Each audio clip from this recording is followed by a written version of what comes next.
Ranade, Gandhi and Jinnah.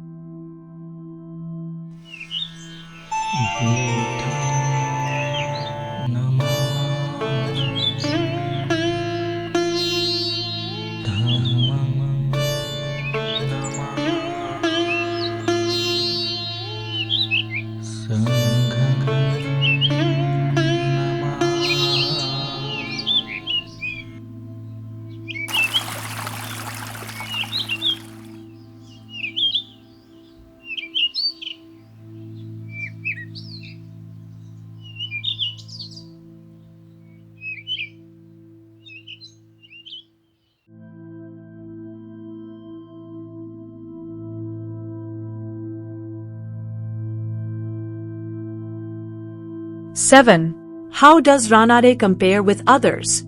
Comparisons are always odious and unpleasant. At the same time, it is true that there is nothing more illuminating than comparisons. Of course, in making them, one must bear in mind that to be interesting and instructive, comparisons must be between those that are alike. Fortunately, there is field for comparison.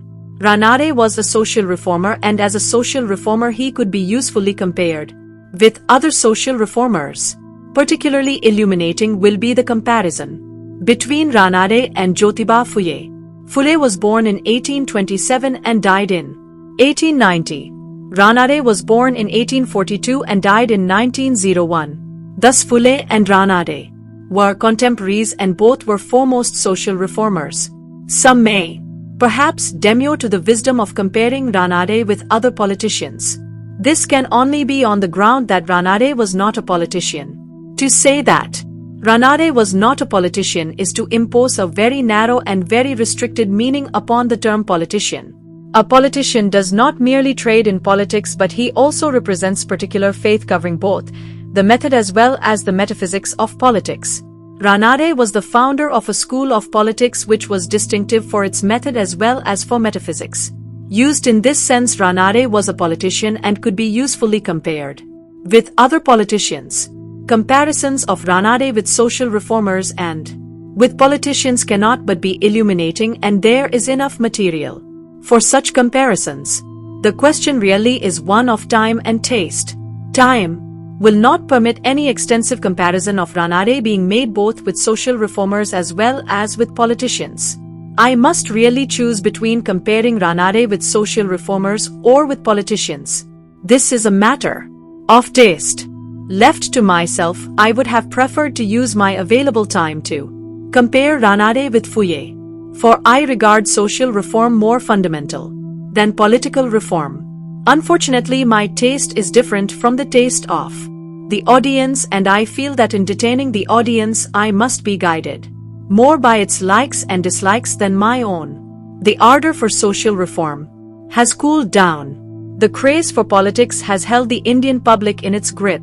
Politics has become an appetizer, a mastic. The more one tastes it, the more one craves it.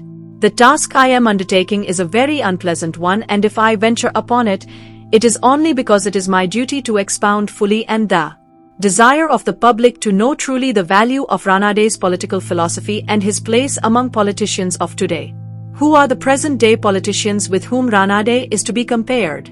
Ranade was a great politician of his day. He must therefore be compared with the greatest of today. We have on the horizon of India two great men, so big that they could be identified without being named, Gandhi and Jinnah. What sort of a history they will make may be a matter for posterity to tell. For us it is enough that they do indisputably make headlines for the press. They hold leading strings. One leads the Hindus, the other leads the Muslims. They are the idols and heroes of the hour. I propose to compare them with Ranade. How do they compare with Ranade? It is necessary to make some observations upon their temperaments and methods with which they have now familiarized us. I can give only my impressions of them, for what they are worth. The first thing that strikes me is that it would be difficult to find two persons who would rival them for their colossal egotism, to whom personal ascendancy is everything and the cause of the country a mere counter on the table. They have made Indian politics a matter of personal feud. Consequences have no terror for them. Indeed, they do not occur to them until they happen. When they do happen, they either forget the cause, or if they remember it, they overlook it with a complacency, which saves them from any remorse. They choose to stand on a pedestal of splendid isolation. They will themselves off from their equals. They prefer to open themselves to their inferiors. They are very unhappy at and impatient of criticism, but are very happy to be fawned upon by flunkies. Both have developed a wonderful stagecraft and arranged things in such a way that they are always in the limelight wherever they go. Each, of course, claims to be supreme. If supremacy was their only claim, it would be a small wonder. In addition to supremacy, each claims infallibility for himself. Pius IX, during whose sacred regime as Pope the issue of infallibility was ragging, said, "Before I was Pope, I believed in papal infallibility. Now I feel it."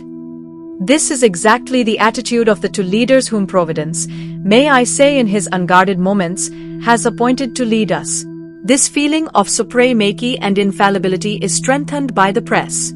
One cannot help saying that the language used by Gardiner to describe the Northcliffe brand of journalism, in my opinion, quite appropriately describes the present state of journalism in India. Journalism in India was once a profession. It has now become a trade. It has no more moral function than the manufacture of soap. It does not regard itself as the responsible advisor of the public. To give the news uncolored by any motive, to present a certain view of public policy which it believes to be for the good of the community, to correct and chastise without fear all those, no matter how high, who have chosen a wrong or a barren path, is not regarded by journalism in India its first or foremost duty. To accept a hero and worship him has become its principal duty. Under it, news gives place to sensation, reasoned opinion to unreasoning passion, appeal to the minds of responsible people to appeal to the emotions of the irresponsible. Lord Salisbury spoke of the Northcliffe journalism as written by office boys for office boys. Indian journalism is all that plus something more. It is written by drum boys to glorify their heroes. Never has the interest of country been sacrificed so senselessly for the propagation of hero worship.